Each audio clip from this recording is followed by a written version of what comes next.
So the session after lunch is usually one where we have to do some kind of something active, because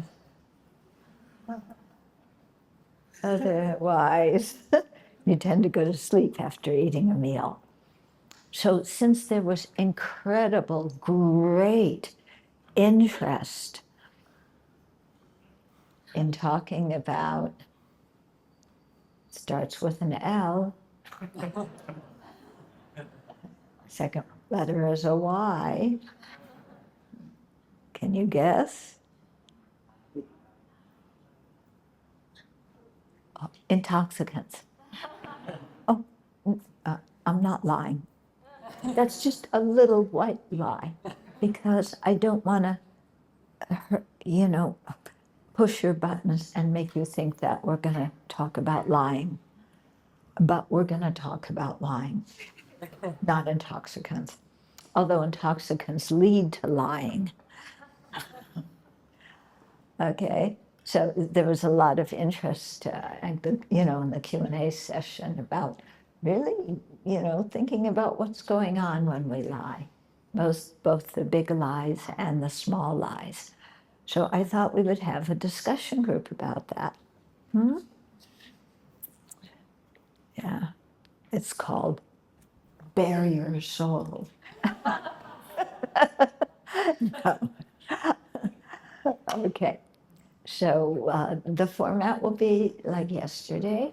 We'll start with some meditation, and I'll pose some questions so that you have time to think about that, reflect about the answers. And then afterwards, we'll form into groups, again, 5 or 6 people at the most, not more, yeah. And then each person, one by one, goes around and talks, responds to the 3 questions. Yeah, all 3 at one time. And there's no cross talk or discussion when each person individually is sharing their reflections. After everybody has shared their reflections, then there can be more discussion about it. Okay? So, it's a discussion group about lying. So try and tell the truth when you share your reflections. Yeah, it might be difficult. You might just want to say a little white lie because you don't want people to think badly of you. But let's be honest, we've all lied at one time or another, haven't we? Anybody who's always told the truth? Yeah. So we're all in the same boat, and it's okay to be honest with each other. Okay? What do you mean, really? I have to talk about my lies?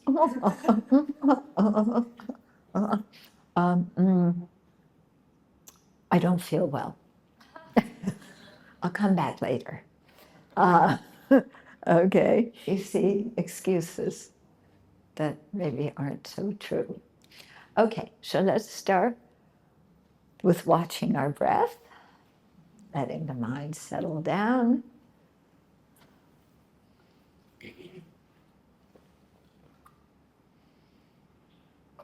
So just breathe normally and naturally.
The first question is, how do you define lying? And what is a big lie and what is a little white lie?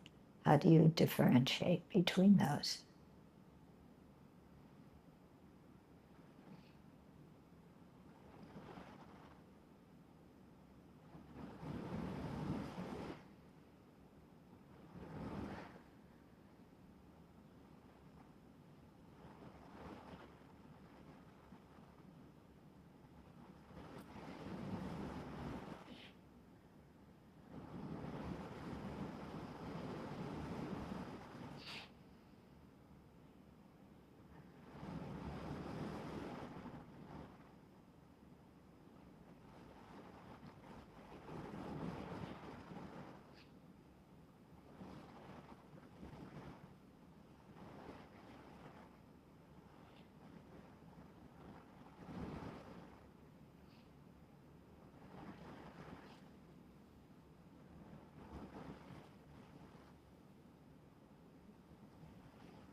And then the second question, how do you feel after you tell a big lie?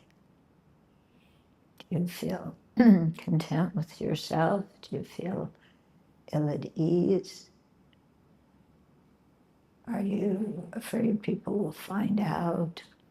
Or are you pleased that you covered it up? So how do you feel after you tell a big lie? And how do you feel after you tell a little white lie? And of course, there may be some lies that are not big and not little, but in between. But here we're talking about the big ones and the little ones. So how do you feel after you tell a big lie? How do you feel after you tell a little white lie?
And next question, what ideas do you have to handle the situation of a big lie? You know, think of one you've told. How else could you have handled that situation so that you didn't lie? And also, then, with an example of a little white lie, how else could you have handled it so you didn't have to lie? So to get yourself thinking about other ways of dealing with situations besides obscuring the truth.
Okay, so to go over the questions again. First, you know, how would you define lying? And what's a big lie and what is a little white lie? And knowing that there might be some kind of middle lie in there too. But here we're talking about the big and the little ones. And then the second question, how do you feel after you tell a big lie? do you feel after you tell a little lie?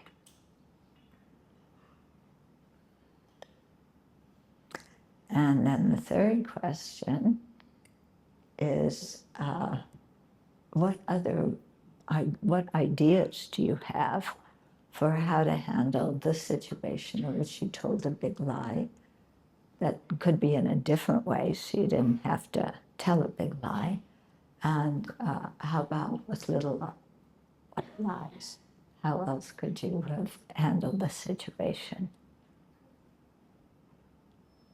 Okay.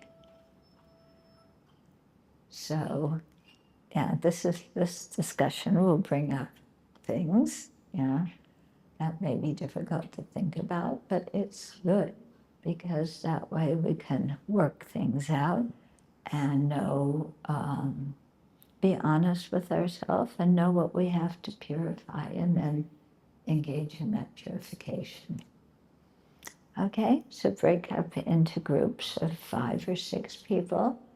Spread yourself out around the room. You can move the cushions.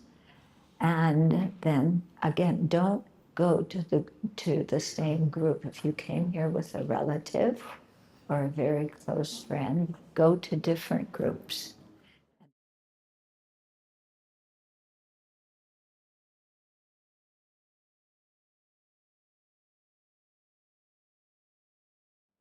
Well, it seemed to be a very lively conversation.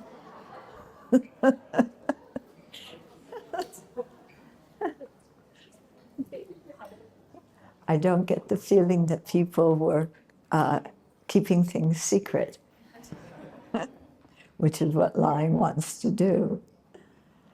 Okay, so what points came up in the discussion for you?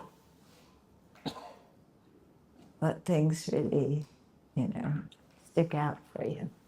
Watch out for the patterns of lying, and white lie can become a bad habit.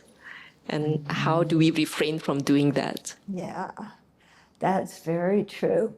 Look at the patterns. With any of our bad behavior, it's very, very helpful to look at the patterns. When do we do this? With what kind of situation? How are we feeling? And we'll usually find some very interesting patterns. And that points us to what we need to work on. And especially, if some of the patterns are towards specific people, then it's like, well, what issues do I have with that person? And why is that bothering me so much? Or if it's specific kinds of situations, but with different people, then the question becomes, what are my buttons in that situation that I get so defensive or flustered or whatever it is? Yeah. And then the second point you brought up, that white lies can become a habit. That's very true, isn't it? And even bad, serious lies can become a habit. Yeah. And it's when you develop a habit that the action becomes really, really dangerous for you, because we just create the same kind of karma again and again and again, so that makes the karma heavier, which makes the result heavier. Okay, what other things came up in your discussion? I think in our group, there was this ethical dilemma of certain professions, such as medical and mental health professions, where we are ethically compelled to lie to our clients day after day for their own protection. For example, if a client has dementia and they ask dementia, yes. Yeah, dementia. If they ask you, is my husband dead? And they are constantly in the illusion that the husband is around. And if I tell them the truth that their husband is dead, they will become suicidal immediately because they are very mentally unstable. This is an example that a lot of medical and a lot of mental health professionals come across every day. So if your livelihood mandates you to lie, and if you do feel that it's the right livelihood because it's a societal necessity to heal others, how can we reconcile the ethical dilemma of needing to lie to protect your client, because in the case of dementia, you are unable to break their illusion, otherwise there will be serious mental breakdown from the patient. Is there a better way, or should I just purify my white lie? You know, with dementia, it's a very difficult situation because the person isn't in their normal state. Yeah. And my dad had dementia, and I found that sometimes he was very clear, and sometimes he said very strange things. And as much as I would try and bring him back to what was happening, he didn't believe it.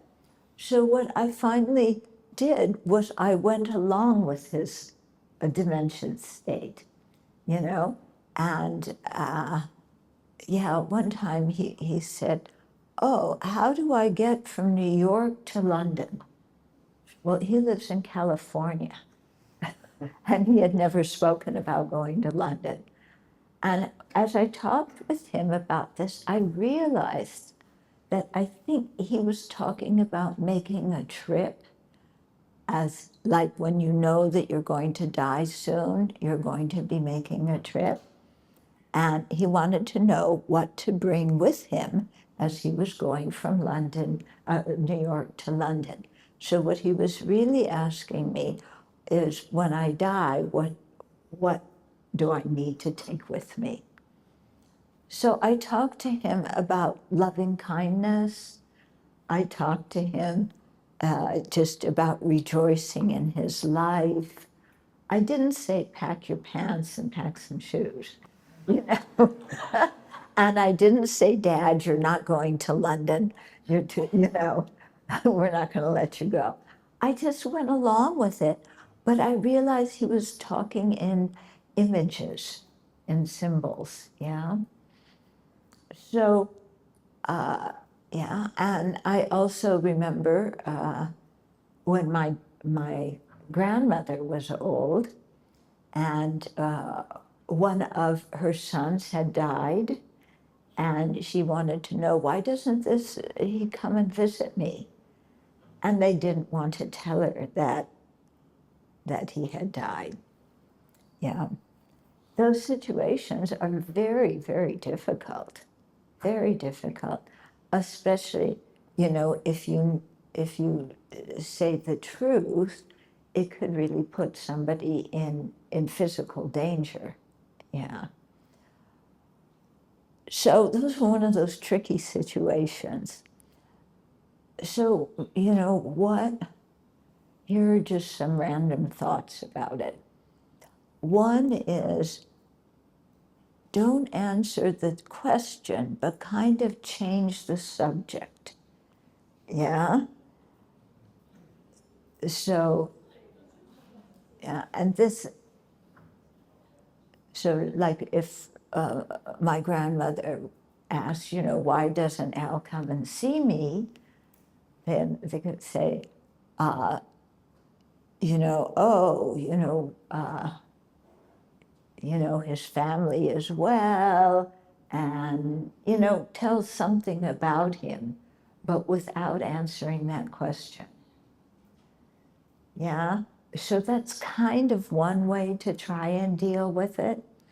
Yeah, of course, if the person pushes and pushes for their, you know, if you're really concerned that they're going to kill themselves or something, then yeah, you know, maybe you have to say, no, he's alive. But try some other things first. Yeah. Huh? Sorry.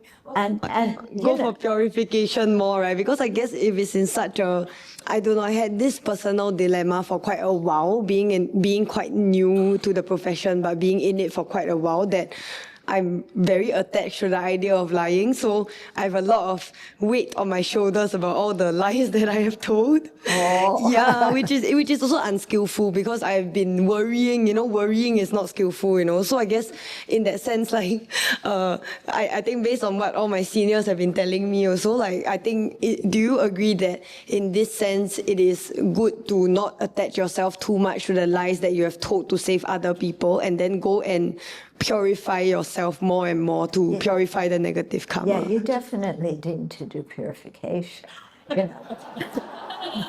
Especially if you have a habit of lying about all sorts of other things, and before you know it, you lied, it just came out of your mouth, then, there's a serious habit there.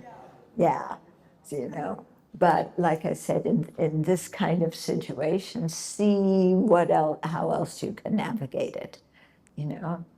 So sometimes people say that, like, we live in a rural area. We have deer in the monastery, not as pets. They're wild deer, and if a hunter comes up, and this hasn't happened, but if a hunter should come up and say, where do the deer usually eat? Where do they usually sleep? We're not going to say, because then he'd go to that space and wait and try and kill, shoot a deer.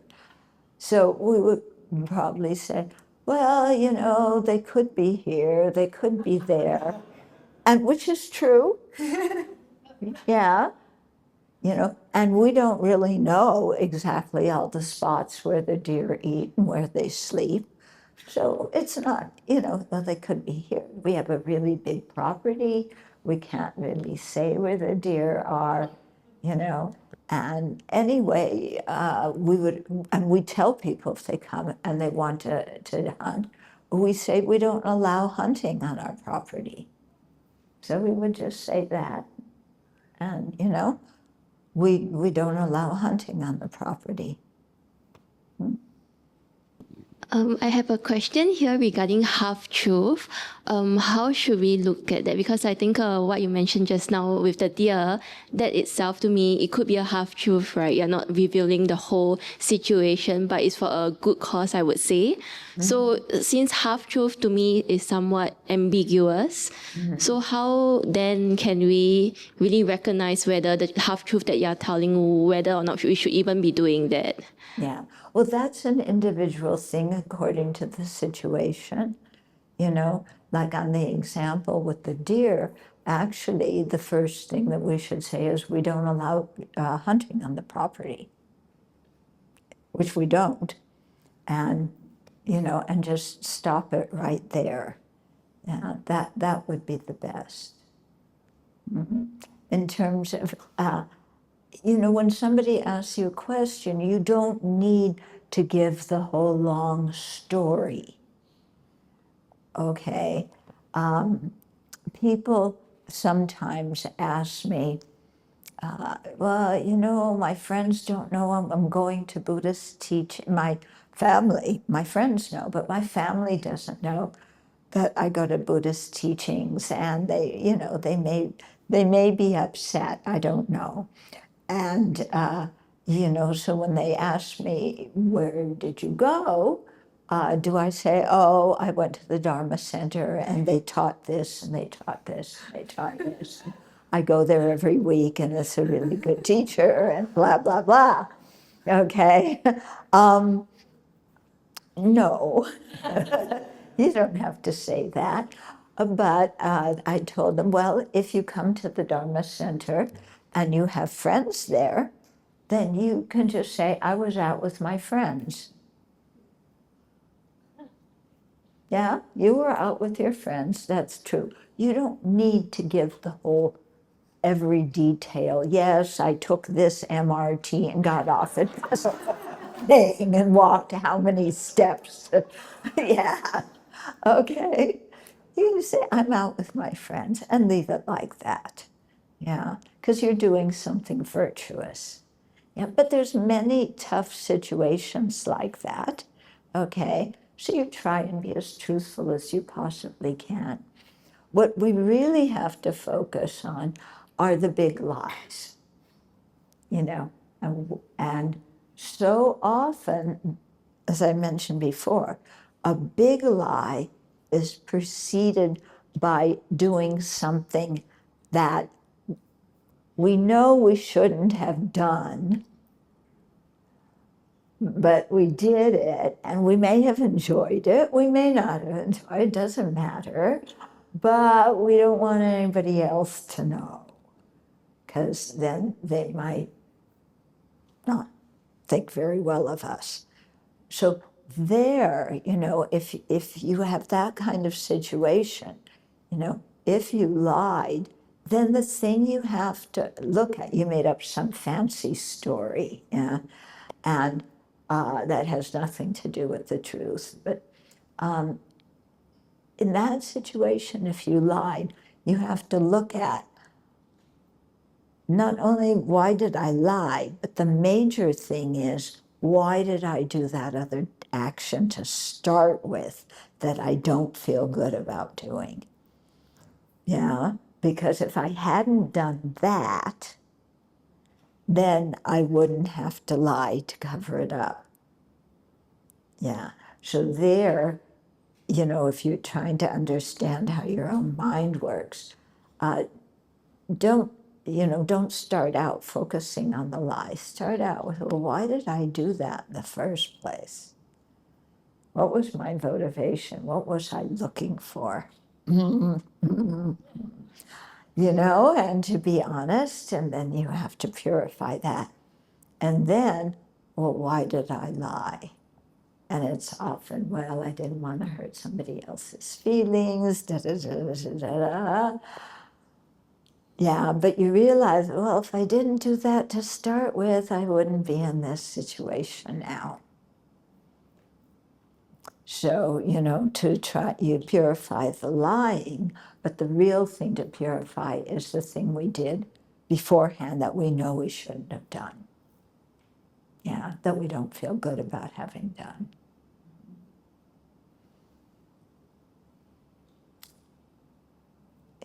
Other questions, comments?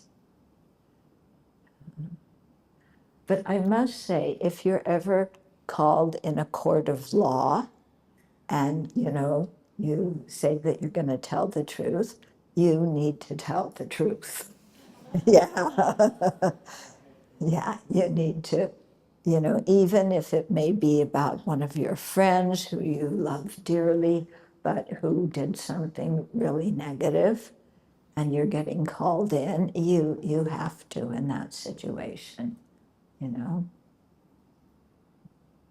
And it's painful, but again, you know, it may help your friend in the long term if they're held accountable for what they did. Sorry, I had a burning question about this one because I think it came out in our group discussion too about hurting other people's feelings and big lies. So I thought about it because I think in a lot of other situations, there might be a very emotional discussion or situation. You know, like most of us are fortunately not confronted with such things, but at times, your friend or your family member even might invite you to cover up their lie. A lot of the times. And if you don't cover it up, you will be faced with a lot of pressure and a lot of mental torment for You know, years. when people say that to me, you know, sometimes they don't tell me first and ask me to lie later. They'll say, I want you to keep this confidential. And they haven't told me what it is. And then I have to say, I will keep it confidential unless it's something where informing the legal profession or, you know, informing other people would really help to solve the situation. So if you don't want me to ever say anything to anybody, don't tell me. And then what if they start? What if they start to Really? turn violent? You know, I don't want to know something where somebody is saying, you know, I'm going to tell you something, but don't tell anybody else. And then they tell me something they had done that was illegal. I don't want to hear it. Yeah. Then, sorry, what if in this situation, right, if you don't respond, like if you say it that way, then what if the person raises their fist and tries to whack you because they don't like your response? Oh, that's their business. So if you really get into hospital, then that's What? their karma. I don't think they're going to punch me in the nose. You know, if somebody threatens me physically, I call the police. You know, and notify the police and get a restraining order against the person. But then in such situation, right, where if the person is really scared and they lie, what would it be their bad karma? Like how does a person practice to the level that... Have you noticed a similarity in so many of these questions people ask? Yeah? You know, they ask a question, I give a response, then they say, yes, but blah, blah, blah, blah, blah, blah, blah, and I give another response, and then they say, yes, but blah, blah, blah, blah, and they're wanting me to say, yeah, that's okay, totally karma-free. You know, I've answered the question. You know, what do you want to give me another? Why do you want me to say something else than what I've already said? Sorry, Venerable, could I just clarify that like I wasn't... no. I'm really sorry. I'm talking about trauma. I'm talking about trauma situation in terms of like, because I have been faced by this before, like with clients who feel that they have to lie or they'll be abused by their parent. Yeah, so like what does such a person do? So they ask me for advice. Yeah, so I'm sorry. I just don't know how to handle it. Sometimes you just have to say, I don't know. If you don't know what they should do, you say, I don't know. This is your decision.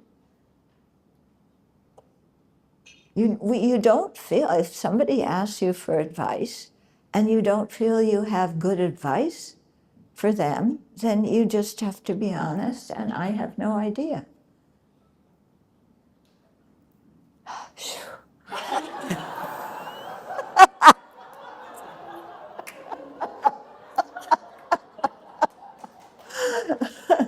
But truly, you know, that's what I do.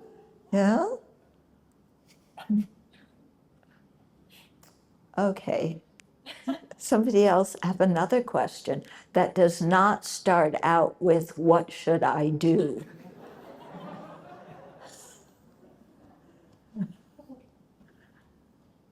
Because in many of these situations, it's not what should I do that should be the first question.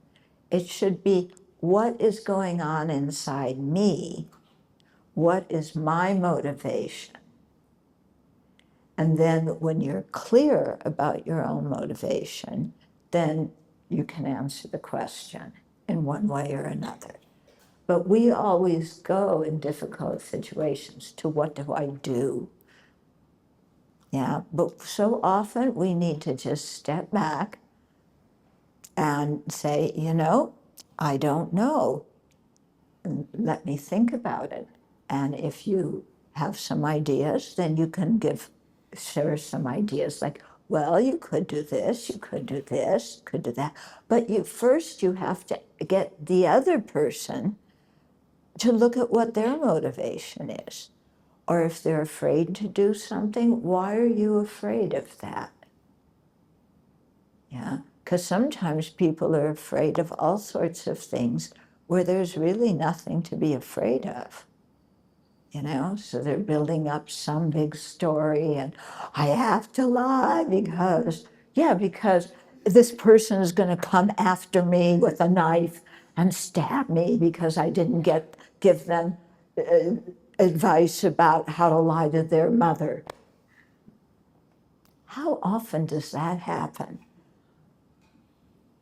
Yeah, And isn't the real thing to ask the person, what's going on with you and what's going on in your relationship with your parents that you feel you have to lie? And because that would help the person really, especially if you're a therapist or a counselor, your role is not to tell somebody what to do. It's to help them understand how their own mind works and give them antidotes to how they can learn to think more clearly. It's very, we shouldn't, when people ask us what to do, we shouldn't pretend to be, all-knowing and, say, well, just do this. Yeah, we don't know the whole situation. Okay? Venerable, because I don't hear very well, so I might be asking a question that you might have already answered. So please bear with me. So my question is: let's say if I do know of someone who is trying very hard to do a certain task, they have made so much effort to it, and then after which they tell you, "Oh, this is my plan. I'm going to do this," and is very excited about it. So at that moment of time, at that point in time, if I were to tell that person, "Oh, but when I listen to the plan, it sounds like it's terrible. It's really, I don't think it can make it." Let's say if the plan that she's going to propose. So, but then she proposed it anyway. So she says she's going to propose it. So my concern is, if at this point of time, if I were to tell her, "Oh, this plan is terrible. You're not going to make it," maybe it might just destroy her confidence to do better the next time. But will it make it better if at this point in time I give her some encouragement and say, "Oh, I think you have made a lot of effort in this. Then maybe we can try. Maybe we can go ahead with this plan first. But after that, I try to tell her what might be a better way to do it. Would it be a so-called a better way to so-called make my white lie a bit better, as in to rectify, so such that I don't destroy her confidence that she can continue." It's hard. You're talking about a specific personal situation with somebody. I don't know that situation. I don't know you, except right now for 2 minutes, and I don't know the person you're talking about. For me to give you advice about what to say to somebody who I don't know, and I don't know you, that in a public situation, that would not be very wise of me. Okay? So what do you do? I don't know. Okay. Okay. Yeah, my role as a Dharma teacher is not to tell people what to do. I don't go around telling people, do this, do this, do this. I give people teachings and then tell them to think about the teachings they've heard, to apply things to their life, learn to understand how your own mind works, and it takes time, it's not always easy, and try your best to figure things out for yourself. That's my role.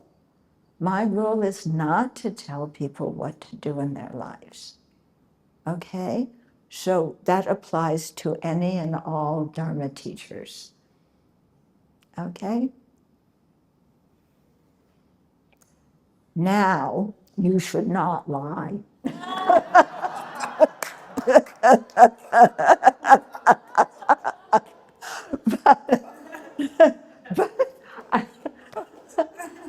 No, I'm joking. Well, no, I'm not joking.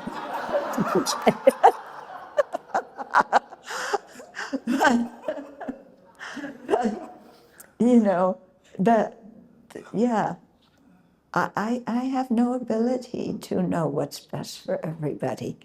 Yeah, I am just sharing the Buddha's teachings. And I try and give some examples from my own experience to illustrate the Buddha's teachings so that you will, think about them and, apply them in your life. Okay? Now, the next question should not begin with yes, but. Okay? I will tell you, this is not a secret, but very often people ask me what to do. I say something, and they say, yes, but, and then I give one and another answer, and then they say, yes, but, no. I give people 2 yes buts.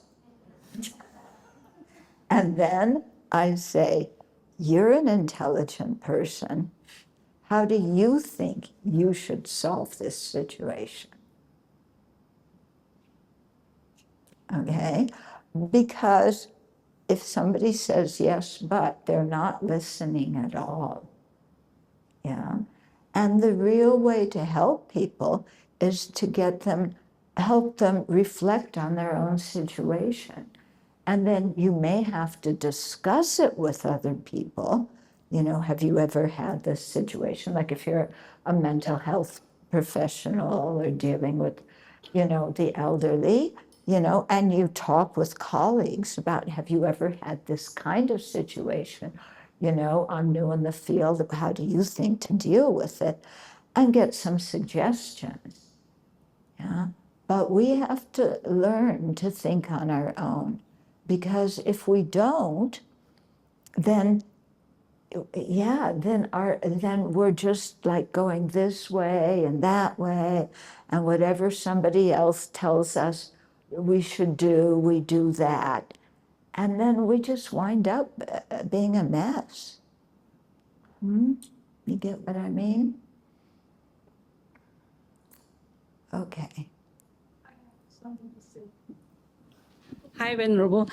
I'm not asking you what to do. Good. Because I'm not going to tell you. I think after hearing from the audience and with the group, the issue here is how we feel the guilt of telling lies, but the intention of telling lies, like from the case, is to help the person to take the medication, to help the person, to prevent the person from committing suicide. But then after that, it is us within ourselves that we feel so bad because we told a lie, because we take the precept that we must not lie.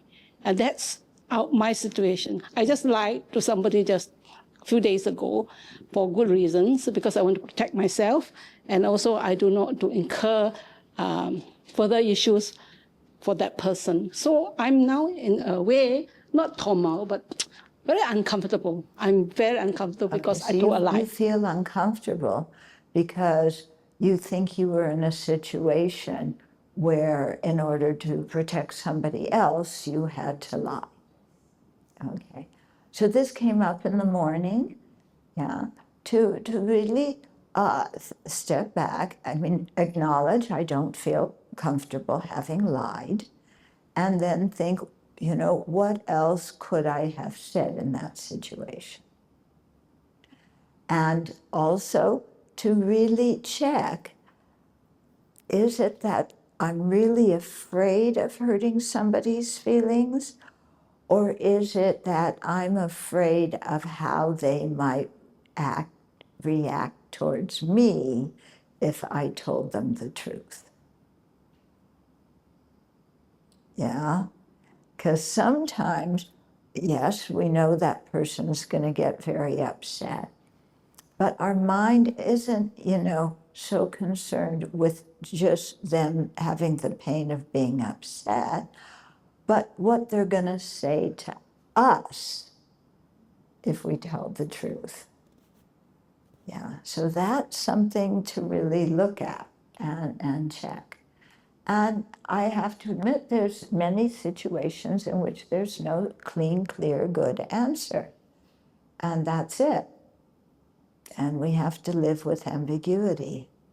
But if you don't feel comfortable doing something, then it's really good, do purification, But again, ask yourself, why do I feel uncomfortable about that?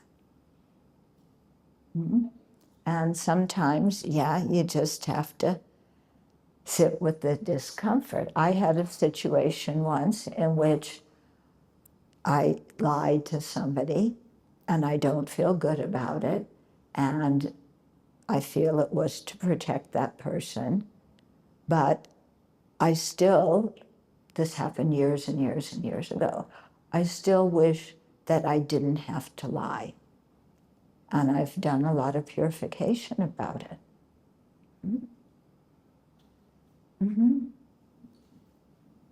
Venerable, the question is regarding compassion. And compassion. The question is regarding compassion. And in the morning, you gave the example of the situation in Syria. And my question is, when I heard about the example you gave, I tried to generate compassion, but I didn't feel anything. Like suffering, but I didn't feel anything. And then in my mental exercise, if I really try to think that they are my family and friends, I felt upset. Up to the point, if I think I work a little bit harder, I might really start to feel like the depressed anger state, which I think is not the correct way. That you might do what? I might get even angrier and more depressed if I really think they are my family and friends. So my first reaction is indifference. Yeah. So the thing is, when our friends and family have some kind of tragedy, if we get upset about it, what's happening is, who will we focus mostly on if we get upset? Ourselves, right? Yeah. So this is an issue that comes up. Sometimes people speak about compassion burnout. In other words, they're so compassionate that eventually they just get exhausted from it. And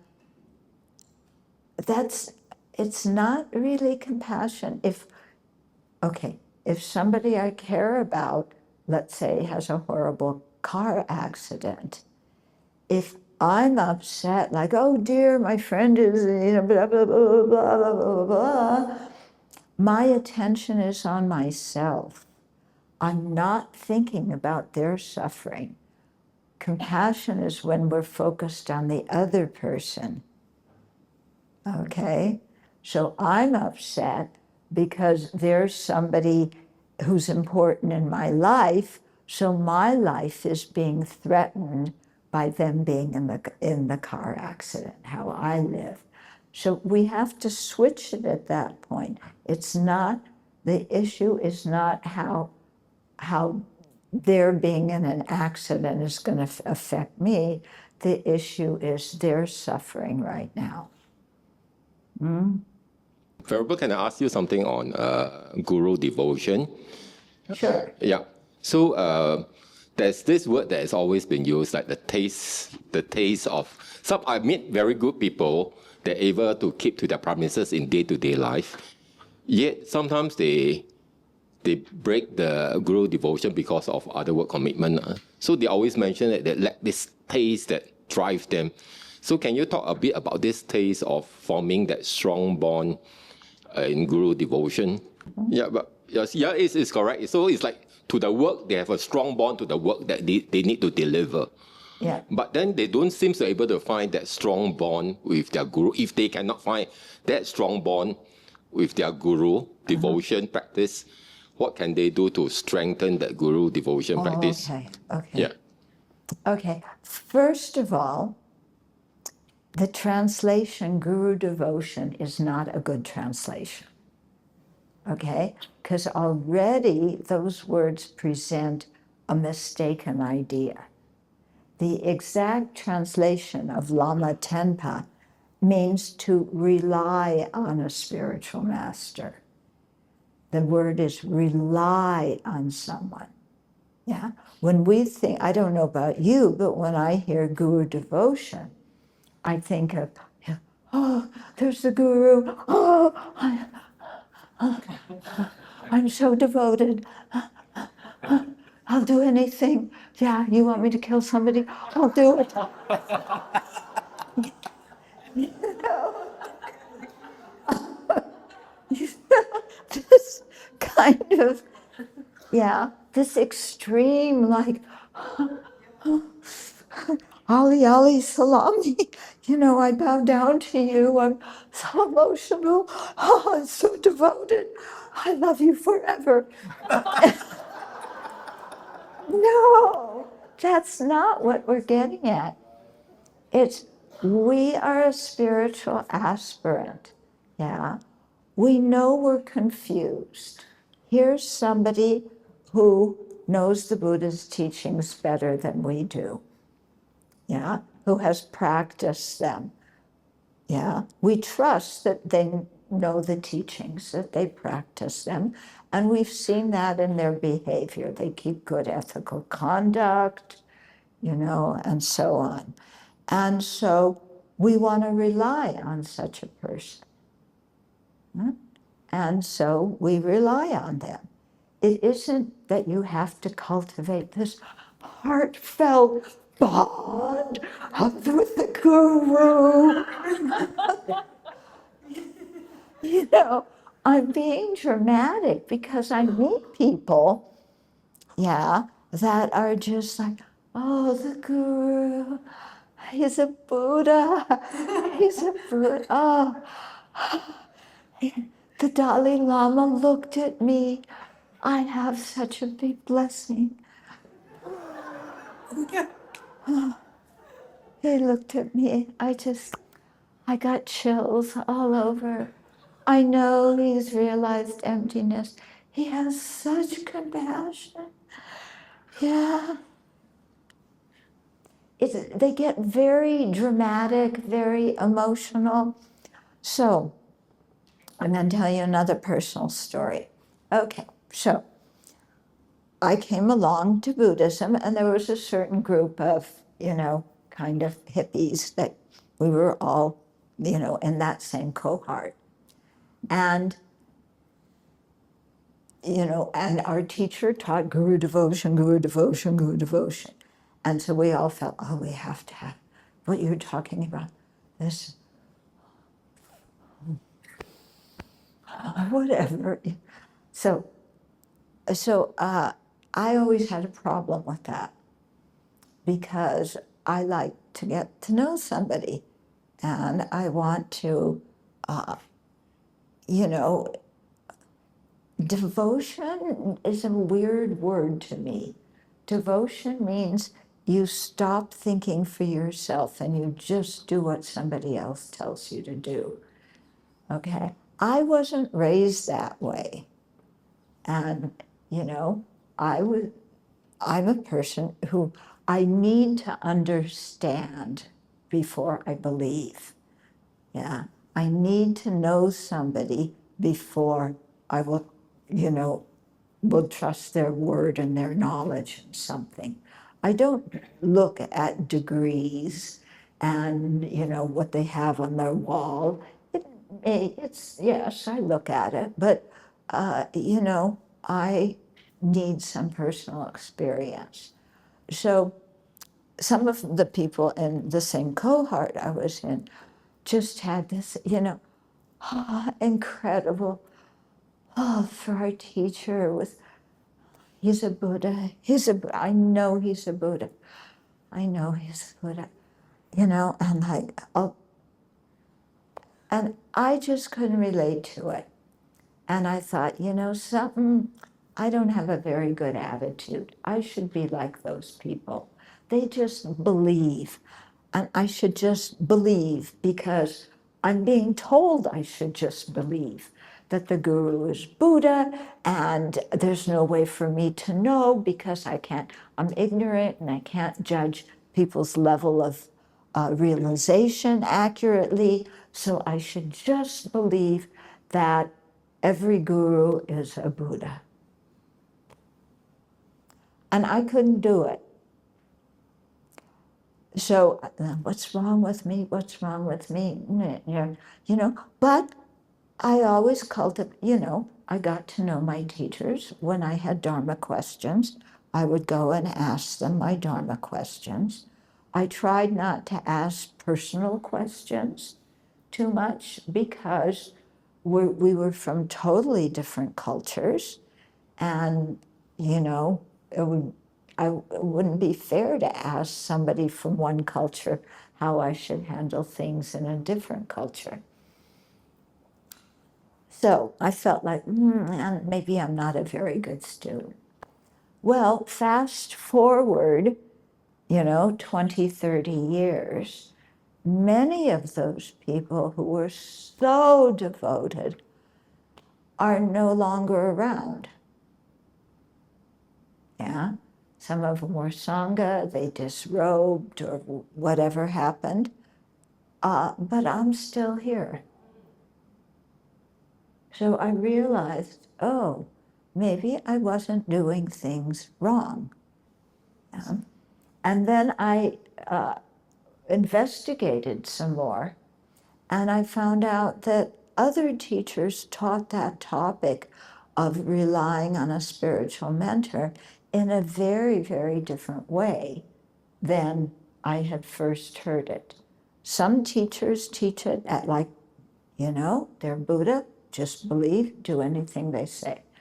But other teachers didn't teach it like that. And one time there was a conference of Western Buddhist teachers with His Holiness the Dalai Lama, and that question came up about what to, we're told to see the Guru as a Buddha. And His Holiness said, that is for people who are practicing highest yoga tantra. It is not for people who are beginners. Yeah, it's not for people who are beginners. That teaching is given, should be given right before people take empowerment into highest yoga tantra. His Holiness does not agree with that teaching being given just, the first time you come to, or even the second time, you come to a Dharma center. And then His Holiness went on to describe that there's different types of teachers, and how you see each type of teacher varies. So he talked about, first of all, there's your Vinaya teacher, then there's your Bodhisattva training teacher, then there's your Tantric teacher. So he said, and this is, if you read the book, The Foundation of Buddhist Practice, by His Holiness, there's a couple of very good chapters on this topic about how to rely on a spiritual teacher. So if it's somebody who teaches you the basic path, the Four Truths, Four Noble Truths, Eightfold Path, karma, precious human life, impermanence and death, somebody who gives you the 5 precepts or monastic precepts, that person you see as, an elder friend who is more knowledgeable than you, whose word you can trust, who can guide you in that level. Yeah, the Vinaya teacher guides you on that level. They're not the one who teaches you highest class Tantra. And then the Bodhisattva, training teacher, is the one who would give you the Bodhisattva precepts and teach you how to generate bodhicitta, how to practice the 6 perfections.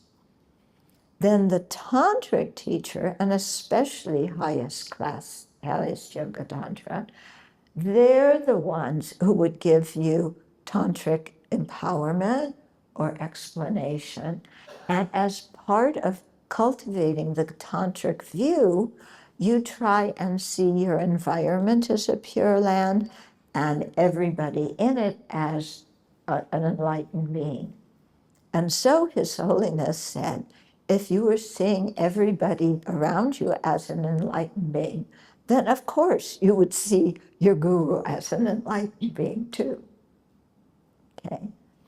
But he said, if you teach somebody who's not ready to see the guru as the Buddha and tell them they have to do everything the guru says, that could lead to, he said, that's poison because the person doesn't understand.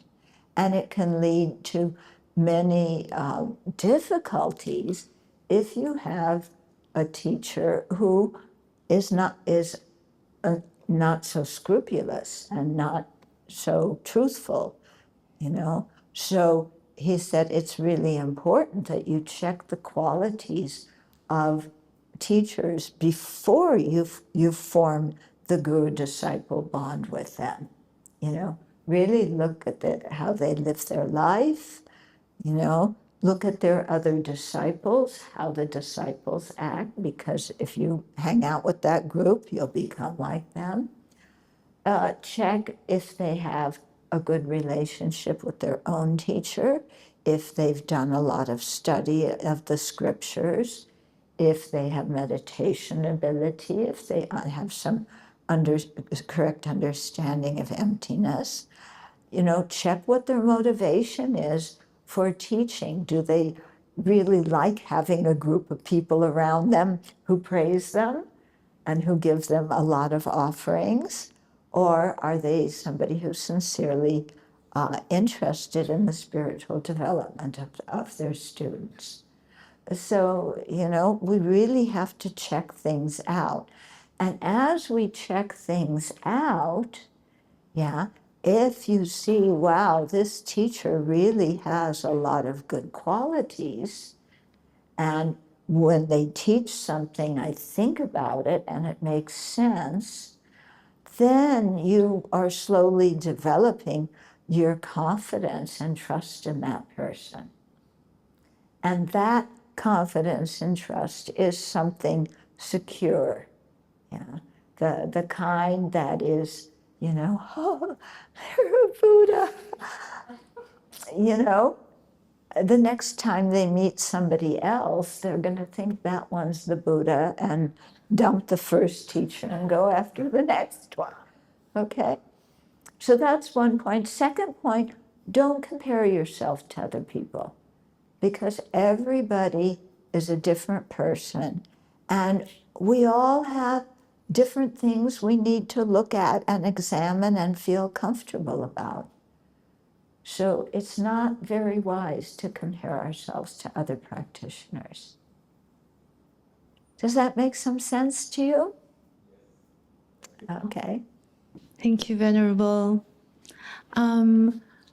What ideas and ways would you share in terms of handling situations where people are lying?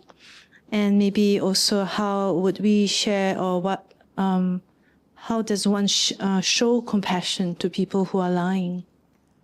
Okay, well,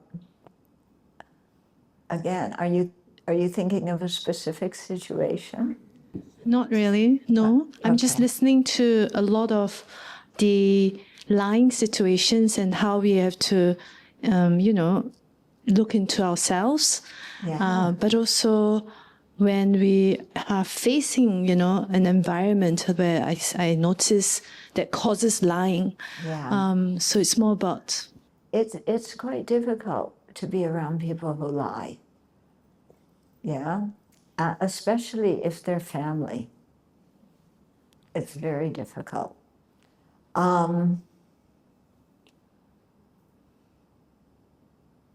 It depends on your relationship with that person who's lying. Okay? If there's somebody that you have a relationship such that you can say, you know, I noticed what you said to this person doesn't match what I know about you or what you told someone else. If you can say that and you think the other person would hear it, then that's good. You know, do that. If you think that the person is just, not, they don't, you have a relationship such that, okay, let's say your boss at work is lying. Yeah, it's difficult to go to your boss and say, hey, boss, stop lying. You would really like to go and say that. So, it's difficult because maybe the client speaks to the boss who tells them something that isn't exactly the way it is, and then that person comes to you for help, and you have to tell them something different to tell them the truth. And then they say, oh, but the boss told me this. Why are you telling me that?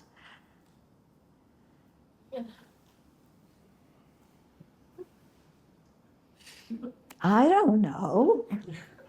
Yeah? Then you just have to say, well, this is the way I was trained. This is how I learned the policies. If you have questions, then talk to the boss. Yeah. It's difficult. Yeah. I don't like being around people who lie because they inevitably want to suck you into covering up what they did that they don't want other people to know.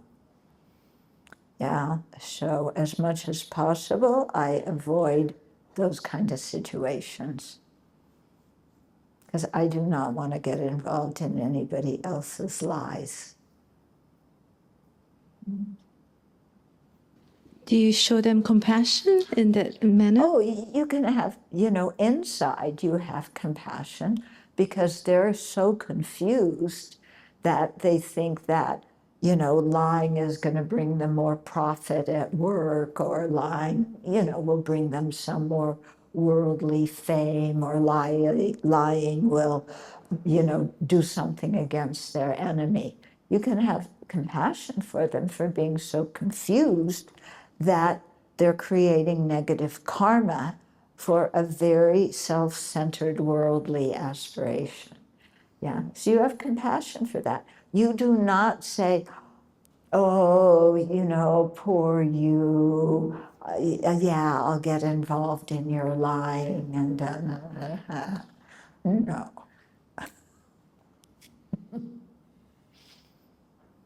Yeah, and sometimes if people say, well, listening, I'm going to tell you something in confidence and don't tell anybody else, then you say, I don't feel comfortable with that kind of situation.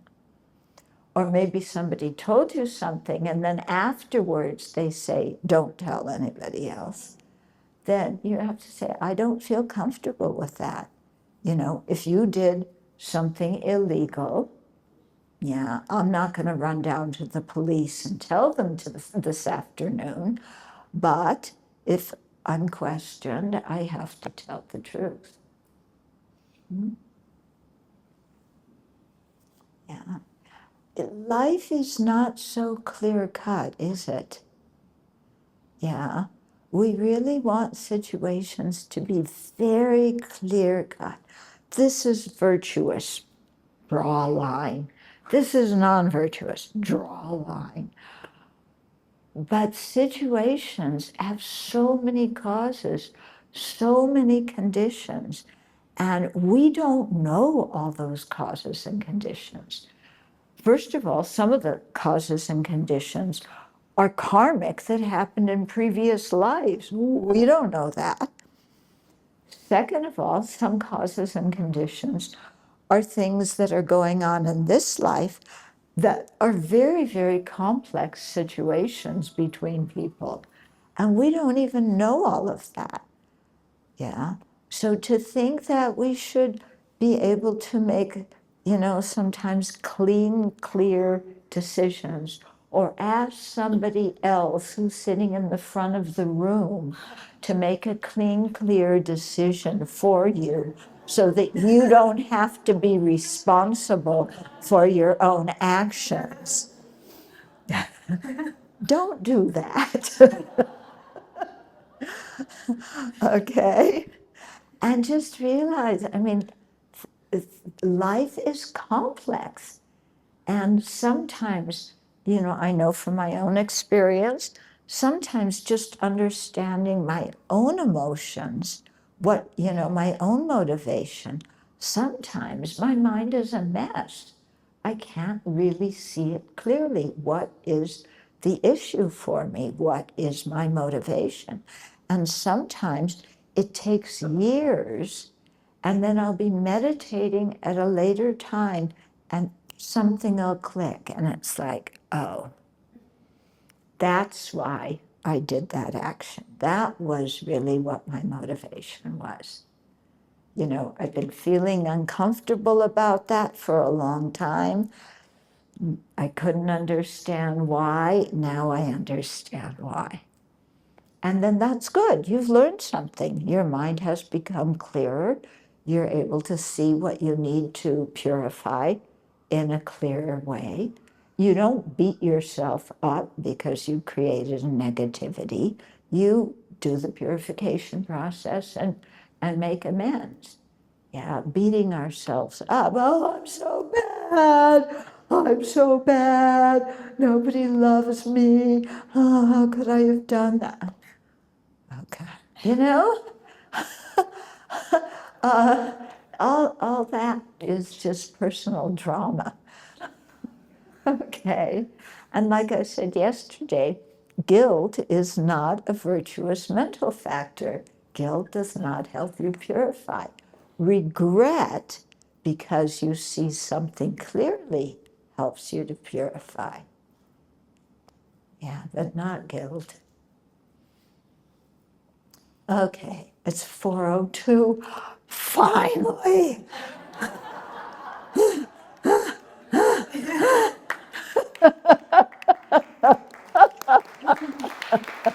Yes. Okay. Yeah, let's dedicate the merit. Okay, we're going to dedicate the merit. And before we dedicate merit, we should feel really happy. You know, look the way you spent the weekend. Or if you just came today, look at the way you spent one day. You put your energy in a good direction, wanting to learn the Buddha's wisdom. Yeah. And you came here to learn. Now you have to go back and think about it. But, you know, your motivation was to really learn, to become a better person, to increase your positive qualities. And you've been in a room with a bunch of people who have that same virtuous motivation. Yeah. So rejoice at your own merit, rejoice at the merit of everybody here.